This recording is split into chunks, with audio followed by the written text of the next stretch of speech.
تھا۔ اس سفر نامے کو خاور جیلانی صاحب نے بھی پڑھا ہے، میں چاہتا ہوں کہ وہ بھی اس کے اوپر گفتگو کریں۔ جی، مجھے یہ سفر نامہ ایک سے زائد بار پڑھنے کا اعزاز ملا ہے۔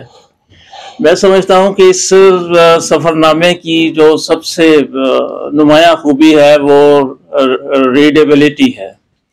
اس سفر نامے کو آپ جتنی مرتبہ بھی پڑھیں یہ پہلے سے زیادہ لطف دیتا ہے اور مزہ دیتا ہے۔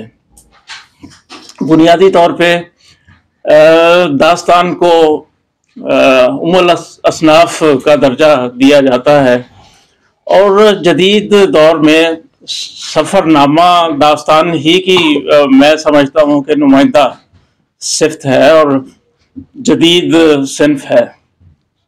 اس میں وہ تمام عناصر شامل ہوتے ہیں جو داستان میں کسی زمانے میں شامل ہوا کرتے تھے۔ اس میں بہت سی گنجائش ہوتی ہے، علمیت کی بھی، مزاح کی بھی، اور دیگر حوالوں سے بیان کرنے کی جو بھی کہنا چاہتا ہے سفر نامہ نگار۔ ڈاکٹر شمس الرحمان صاحب نے